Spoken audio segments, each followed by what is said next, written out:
Hi, this is another after action report. I did the last one after Bristol Blast 24. I didn't attend Bristol Blast 25 and we've just had our 26th event yesterday. Today's Sunday, we had it on the Saturday. And I thought I would take a couple of minutes doing a debrief and just going through how I think the event went. Before I do that though, you'll notice that I'm in a different location from where I normally film. I normally film in my kitchen, but it's a bit cold in there at the moment, so I'm in my dining room. That does afford me the advantage of actually having a table to set up and prepare on. I've got notes as well and all sorts. This is weird for me, I don't normally do this. But I've got a bunch of things we're going to cover off. First off, we were playing at Down End, and I haven't played at Down End since March, but our last event, our 25th event, was there. So it was nice to get back to Down End for me personally. It's always a really good venue. It's where we first started nerfing in the chapels. It's always got a special place in our hearts. Really enjoy nerfing there. So thanks for the guys for letting us use that. The other thing was that I was mainly running it on my own. The other guys couldn't make it. And that was an experience for me. I have run them on my own before, only once or twice. But it's always one of those things that you kind of feel the pressure. But it didn't feel like that yesterday. All the guys helped. They helped set up, they helped tear down, all the guys. So I want to thank all the guys that helped. I particularly want to shout out to Dan for doing some of the hoovering at the end and helping me set the tables up, and Dusty's dad for helping me put the tables away. And everybody else in general, they were really good. All the dart sweeps were pretty good. So yeah, nothing but good things to say about that. In terms of our games list, we ran a fairly standard Bristol Blast. We had 2 HVZ to start, we had 2 Flux matches, then we had a break, then we did a team deathmatch, and then we had 2 more HVZ. So it was pretty full on for us. 7 or 8 games is about our average, and we got 7 in.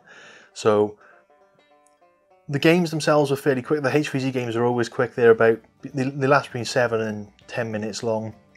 And the Flux games and the team deathmatch were random end times, but they went on for 15 to 20 minutes. They were a bit longer, so that was good. It was a good mix. In terms of the HVZ, zombies always win HVZ.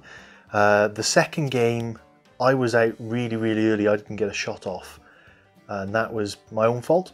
I was totally not paying attention properly. I was talking to Trev about my Chronos, and next thing I know, there's 2 zombies coming from either direction, and I run off and get hit by a pool noodle, and that was it. That was me done for the game. So it was my own stupidity. We'll see that on camera, and we can all have a good laugh about it. In terms of Flux then, that was really evenly contested. I tried to put the Flux points in places that were out in the open. There were 3 indoors and there were 4 outdoors, and I tried to put, there were 2 quite near the respawn points just to have something to contest there. And then there was 1 either side of the building in the car park on the one side, and there's a walkway on the other side, so I put them quite out in the open there. And then there was one of the rooms that we used to use as a safe room, but we weren't using it as a safe room yesterday. I put 1 in there, 1 in the middle of the T-junction, but not on the T, just away from the T, and 1 right in the middle of the long corridor. So I tried to put them in places that were difficult to get to and protect and hold, so you would have some contention there, some contests over those points. The first game saw Green Team win 5-2, and then the second game of Flux saw Orange Team win 4-3, and that was really close. From speaking to Dan, just before I called game, he had literally just flipped one of the tiles over from Green to Orange Team. So it was in the dying seconds that Green Team won that, but the team mix felt fairly even. I don't think there was too much. There may have been at one point, or at least one game, where there might have been too many shields on one team rather than the other, but after that game it seemed to balance itself out.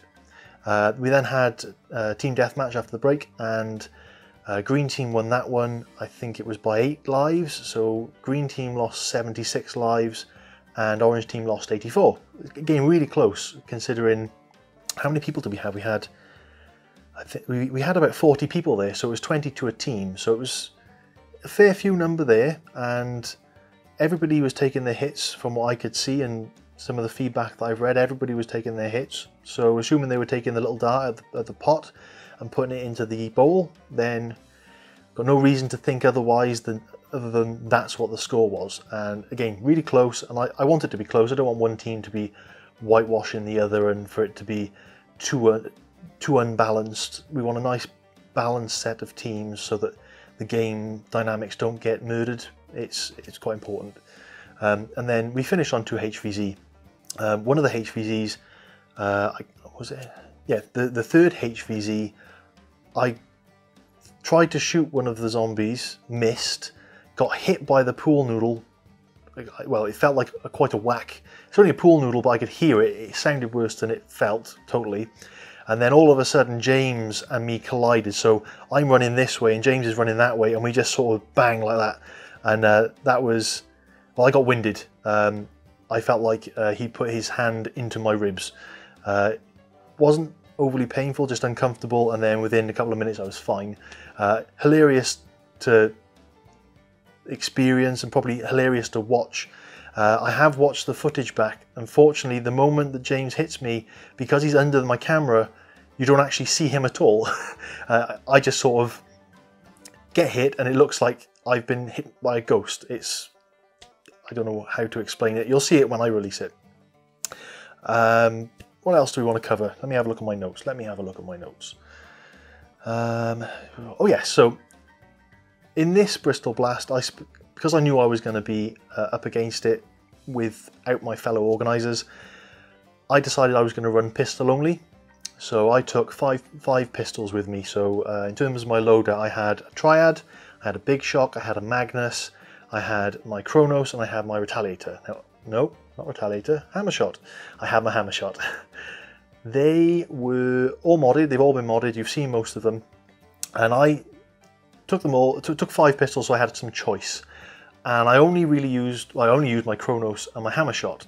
I've already covered my Hammer Shot, but my Kronos has had something new done to it. I've got it here. It's got the Gavin Fuzzy front with the 6-shot upgrade and jam door hole. And the extra shot really makes a difference. From my experience, I've run the Kronos a couple of times before, and I've enjoyed the experience. The hop up on it is crazy, and you'll see that in some of the shots, particularly because it's indoor. Some of the shots you can see that they go floating off into the distance, and it's amazing how much air they get. But the extra ball, that extra ball in there, it just makes so much of a difference, and being able to top off as you go, you're not having to flip the jam door open, just stuff the balls in there and just get on with it.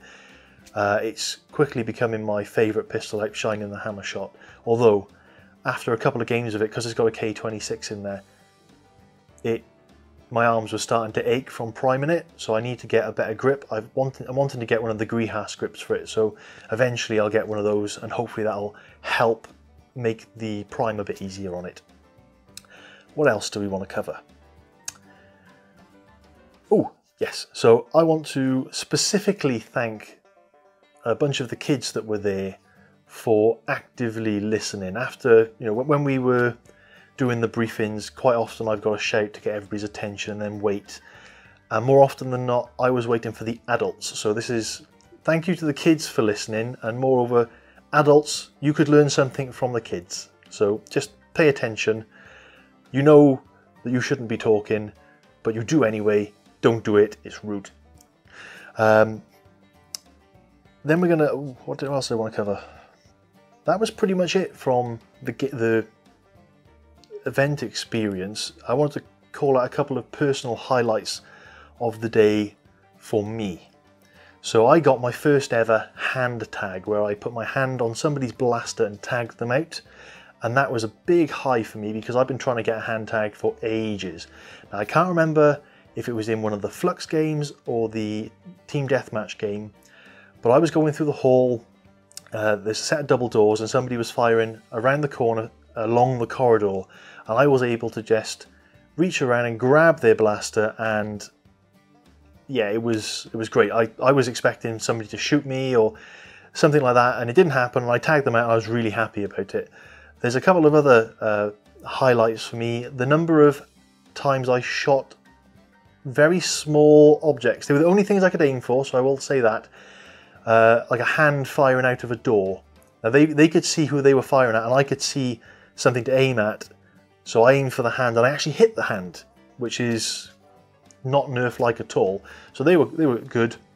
I did get a crotch shot, so I'm very sorry for the lady that I shot in the crotch. Funny as it was, crotch shots aren't fun, unless you're into that kind of thing. And then we've covered my stupidity in HVZ, and that's pretty much it. There'll be some footage out at some point. I have got a bunch of videos on backlog, so there's one last video from Bristol Blast 24 I want to do. I've got a little mini series coming out. The first episode is going to be out soon. It might even be out before this video gets done. I've got one FFS video to do. I want to do a long shot update from that series I started, so I've got some updates for you guys there. And then I've got all the Bristol Blast 26 footage, so all of that will keep me busy over the festive period and into the new year. We don't have an event in December, so the next Bristol Blast, we're waiting on dates, will be January or February. And then we'll have some more Nerf footage, and we may or may not do another one of these, depends on what you guys think. If this is interesting, if you're enjoying this kind of stuff, please let me know in the comments.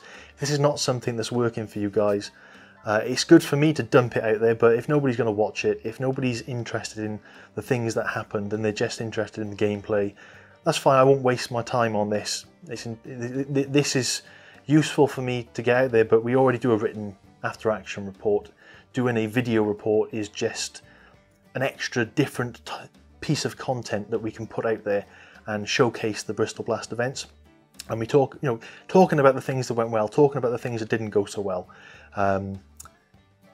That's good conversation to be having. Does it have to happen on video? No, it doesn't. But if you're interested, it might help some other groups learn from some of the mistakes that we make.